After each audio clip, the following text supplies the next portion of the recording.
दोस्तों यह रहा मून मेरे घर से सीधी दूरी 3,84,000 किलोमीटर है। अभी कुछ ही टाइम पहले चंद्रयान 3 ने यहाँ लैंड किया है और इसके कुछ दिन पहले रसिया का लैंडर क्रैश भी कर गया क्योंकि रसिया मेरी तरह चांद पर सीधा निशाना बना रहा था कि इधर से सीधा ही निकल जाऊंगा और चंद्रयान से पहले पहुंचकर हिस्ट्री बना दूंगा। लेकिन बधाई हो, हिस्ट्री हमने बनाई है जिसकी अभी शुरुआत है। अभी समझते हैं कि चंद्रयान 3 आगे क्या क्या करने वाला है। इंडिया के पास में इतना पावरफुल रॉकेट नहीं है कि वह सीधा चांद पर जा सके, इसलिए इसरो ने स्मार्टली अर्थ और मून की ग्रेविटी का सहारा लेते हुए मात्र 615 करोड़ में चंद्रयान को चंद्रमा पर पहुंचा दिया। जब स्लो स्पीड में चलती हुई बस से उतरते हैं तो उसी की डायरेक्शन में उतरते हैं जिसे गिरने के चांस बहुत कम होते हैं। तो न्यूटन के पहले नियम law of inertia of motion को काम में लेते हुए चंद्रयान 3 अर्थ की डायरेक्शन में अपनी स्पीड के साथ में तालमेल बिठाकर उसके चारों ओर चक्कर लगाने से ग्रेविटेशनल खिंचाव को कम करता जाता है और धीरे धीरे दूर जाता रहेगा। और एक कंडीशन आएगी जब वह अर्थ की ग्रेविटी को छोड़ के मून की ग्रेविटी में एंटर कर जाएगा और जो प्रोसेस अर्थ पर चल रही थी उसके जस्ट ऑपोजिट अपने ऑर्बिट को धीरे धीरे कम करके मून के सरफेस में आता गया। यह जो आप ग्राफ देख रहे हो यह बहुत कॉम्प्लिकेटेड स्टेज होती है क्योंकि यहाँ पर दो वेलोसिटी है, आपको आगे भी बढ़ना है और नीचे भी आना है। इसलिए यहाँ पर कुछ फेज होते हैं जहाँ चंद्रयान अपनी हॉरिजॉन्टल पोजीशन से 100% वर्टिकल पोजीशन में आने के लिए कुछ स्टेप लेगा। रफ ब्रेकिंग फेज में स्पीड स्लो डाउन करने के लिए ब्रेक लगाए जाते हैं जबरदस्त तरीके से क्योंकि यहाँ पर लैंडर की स्पीड 6000 किलोमीटर पर आवर से भी ज्यादा है और नीचे उतरने की डिस्टेंस सिर्फ 30 किलोमीटर है। 7.4 किलोमीटर मून सरफेस से एल्टीट्यूड फेज शुरू होता है जहाँ हैजार्ड एरिया से बचकर लोकेशन को अच्छे से देखा गया कि कहाँ लैंड करना है। 800 मीटर मून सरफेस से फाइन ब्रेकिंग शुरू होती है जिसमें लैंडर एकदम वर्टिकल पोजीशन में आ जाता है और फाइन तरीके से ब्रेक लगाता है स्मूथली। हैजार्ड मैप से बचते हुए अपने लिए एक अच्छी लोकेशन पर लैंड कर जाता है। लैंडर में शॉक एब्जॉर्बर लगे हैं जो लैंडर को विदाउट एनी जर्क लैंड करवा देते हैं। लैंडिंग के पूरे मिशन को विक्रम लैंडर ने ही कंट्रोल किया। इसरो की तरफ से लैंडिंग के टाइम कोई छेड़छाड़ नहीं की गई। इससे आप अंदाजा लगा सकते हो कि चंद्रयान 3 एक स्मार्ट रोबोट है जो बेहतरीन इंटेलिजेंस को यूज करता है।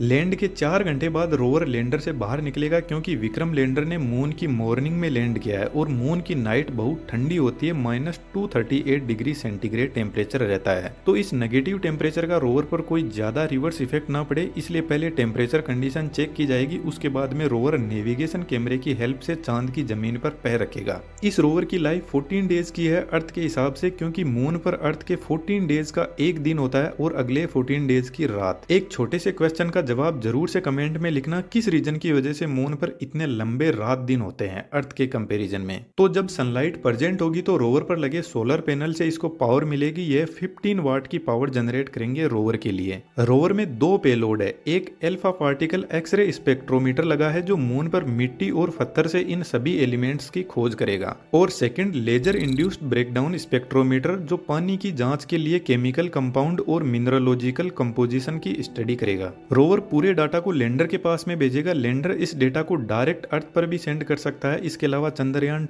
2 का ऑर्बिटर के पास में भी भेज सकता है और चंद्रयान 2 का ऑर्बिटर अर्थ पर सेंड कर देगा, लेकिन रोवर डायरेक्ट डेटा अर्थ पर नहीं भेज सकता। इसरो का डीप स्पेस स्टेशन IDSN 32 जो लैंडर के टेलीमेट्री डेटा को कॉन्टिन्यूसली कलेक्ट करता है। किसी कंट्री के लिए अपना खुद का डीप स्पेस नेटवर्क होना बहुत बड़ी बात है। सबसे पावरफुल नेटवर्क अमेरिका का है जिसने अलग अलग कंट्री की लोकेशन पर ऐसे एंटीना लगा रखे हैं स्पेस डेटा को कलेक्ट करने के लिए। तो चंद्रयान 2 के फेलियर पर इंडिया ने भी अमेरिका से कॉन्टेक्ट किया चंद्रयान 2 के साथ में हुई प्रॉब्लम्स को जानने के लिए। बात करें लैंडर की तो इसमें टोटल 3 पेलोड है। इसकी पावर जनरेशन कैपेसिटी 738 वोट की है जो इस पर लगे पेलोड को स्टडी कंडक्ट करवाने में हेल्प करेंगे। इसके पेलोड जिसमें एक का नाम है रंबा, इसकी फुल फॉर्म आप यहाँ पे देख सकते हो, जो आइंस और इलेक्ट्रॉन्स को चेक करेगा टाइम के साथ में होते हुए बदलाव के साथ में। चेस्ट सेकंड नंबर का पेलोड है जो पोलर रीजन्स पर थर्मल एक्टिविटी यानी टेम्परेचर वेरिएशन को मेजर करेगा। इसके अलावा third payload ILSA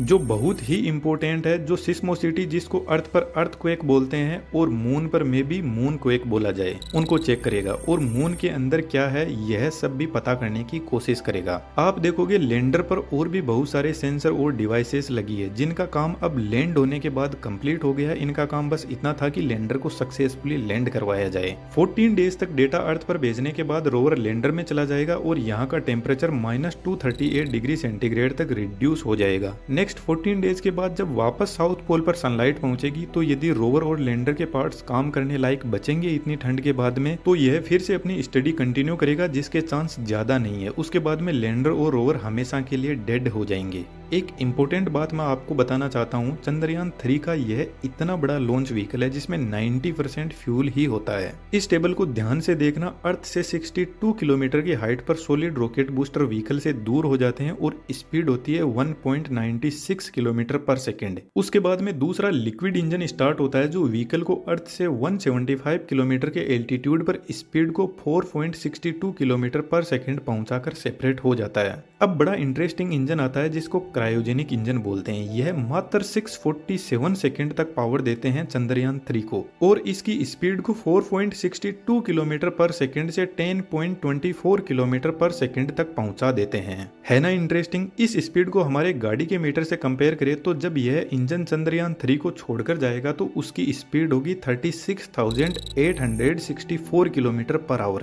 cryogenic engine गजब की टेक्नोलॉजी है। इस वीडियो को आप जरूर से देखना। उम्मीद करता हूँ इन्फॉर्मेशन आपको अच्छी लगी होगी। हमारे साथ जुड़ने के लिए आपका बहुत बहुत धन्यवाद।